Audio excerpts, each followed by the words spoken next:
Hello friends, welcome back to my channel. இன்றைக்கி நம்மளோட சேனலில் சிம்பிள் மண்டலாவோட பார்ட் 2 தான் பார்க்க போகிறோம். வீடியோ ஸ்கிப் பண்ணாமல் பார்த்தா தான் என்னோடய டிப்ஸ் அண்ட் ட்ரிக்ஸ் எல்லாமே உங்களுக்கு தெரியும். ஃபஸ்ட்டு ஸ்மாலாக ஒரு சர்க்கிள் போட்டுக்கோங்க. அதே மாதிரி 3 சர்க்கிள் ஃபார்ம் பண்ணிடுங்க. நேற்று நம்ம போட்டதில் ரெஃபரன்ஸ் லைன் ட்ரா பண்ணி போட்டிருப்போம். இன்றைக்கி நம்ம போடுறதில் ரெஃபரன்ஸ் லைன் ட்ரா பண்ணாமல் எப்படிங்கிறதையும் நம்ம போட்டிருப்போம். நீங்கள் பிகினர்ஸாக இருந்தீங்கன்னா ப்ளஸ்ஸு மாதிரி ட்ரா பண்ணி ரெஃபரன்ஸ் லைன் போட்டே போடுங்க. அதுதான் உங்களுக்கு நீட்டாகவும் பர்ஃபெக்டாகவும் வரும். டபுள் லேயரில் ஹம்ப்பு கொடுத்துருங்க. இப்போ பார்டரில் டபிள்யூ ஷேப்பில் நம்ம ப்ராக்டிஸ் பண்ணியிருப்போம். அந்த டபிள்யூ ஷேப்பை சர்க்கிள் ஷேப்பில் ஃபுல்லாக ரவுண்ட் பண்ணி போடுங்க.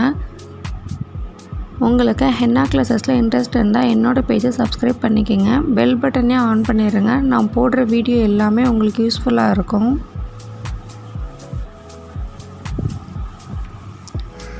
நேற்று வீடியோவில் சர்க்கிள் போட்டு போல்டிங் பண்ணி காமிச்சேன். இப்போ சர்க்கிள் போடாமல் எப்படி போல்டிங் பண்ணுறதுன்னு சொல்லி காமிக்கிறேன். நேற்று மண்டலா வீடியோ பார்க்காம இருந்தீங்கன்னா அந்த வீடியோ போய் கண்டிப்பாக செக் பண்ணி பாருங்கள். உங்களுக்கு யூஸ்ஃபுல்லாக இருக்கும். ஃபுல்லாக இதே மாதிரி போல்டிங் சர்க்கிள் ஃபுல்லாக கொடுத்துட்டு இப்போ கேப்பாக தெரிகிற இடத்துல அந்த இடத்துலையும் டபிள்யூ ஷேப் உள்ள பெண்டாகி வந்திருக்கனால அதுலேயும் நீங்கள் போல்டிங் கொடுக்குற அதை அப்படியே லைட் போல்டிங் கொடுத்துருங்க.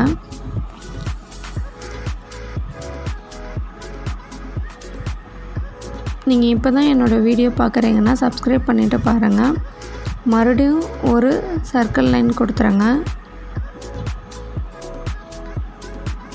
உங்களுக்கு மண்டலா போடுறது ரொம்ப கஷ்டம்னு நினச்சிட்ருப்பீங்க. நான் என்னோடய ஈஸி டெக்னிக்ஸில் நான் உங்களுக்கு ஈஸியாக சொல்லித்தருவேன். இப்போ இதில் டபுள் லேயரில் ஹம்ப்பு கொடுக்கணும்.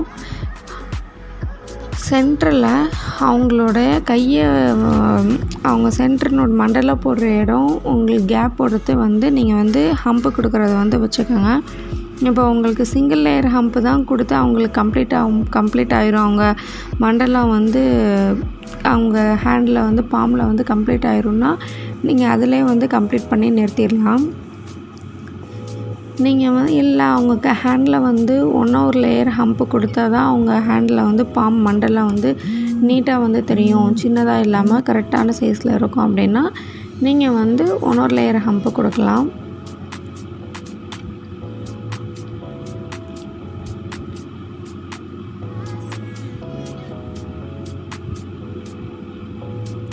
ஹம்பை ரொம்ப சின்னதாகவும் ரொம்ப ஸ்மாலாகவும் கொடுங்க. நீங்கள் ப்ரெஷர் பண்ணுறதும் கோணம் ரொம்ப ப்ரெஷர் கம்மியாகவும் கொடுங்க.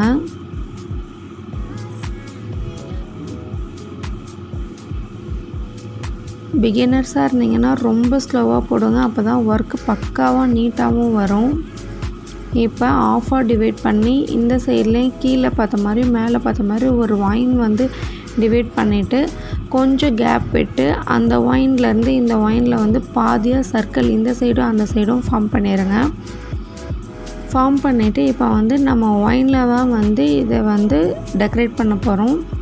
ஒரு சிங்கிள் லைன் டாட் லைன் வச்சு இழுத்து விட்டு ஃபுல்லாக இந்த பக்கமும் அந்த பக்கமும் லைன் வாயின் கொடுத்து கம்ப்ளீட் பண்ணிடுங்க.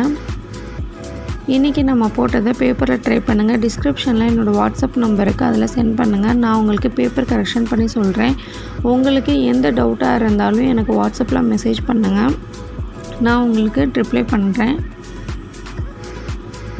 உங்களுக்கு இந்த வீடியோ பிடிச்சிருந்தால் லைக் பண்ணுங்கள். உங்கள் ஃப்ரெண்ட்ஸ் அண்ட் ஃபேமிலிக்கும் ஷேர் பண்ணுங்கள். உங்களுக்கு எந்த மாதிரி வீடியோஸ் வேணும்னு எனக்கு கமெண்ட் பண்ணுங்கள். சென்டரில் உள்ள சர்க்கிளுக்கு போல்டிங் கொடுத்துருங்க. இப்போ இந்த சைடும் இந்த பக்கம் பார்த்த மாதிரி நீங்கள் ஒயின் கொடுத்துருங்க. ஒயின் கொடுக்குறப்ப கரெக்டாக பார்த்து கொடுங்க. நான் எப்படி கொடுத்துருக்கேனோ அதே மாதிரி கொடுங்க. அப்போ தான் ரிவர்ஸில் கொடுக்குறதா இருந்தாலும் நீட்டாக இருக்கும். நீங்கள் இந்த சைடு பார்த்த மாதிரி கொடுத்தீங்கன்னா ஒர்க் பார்க்குறக்கு நீட் இல்லாமல் போயிடும். உங்களுக்கு இந்த வீடியோ யூஸ்ஃபுல்லாக இருக்கும்னு நினைக்கிறேன். உங்களை நெக்ஸ்ட் இன்ட்ரெஸ்டிங்கான வீடியோவில் மீட் பண்ணுறேன். தேங்க்ஸ் ஃபார் வாட்சிங்.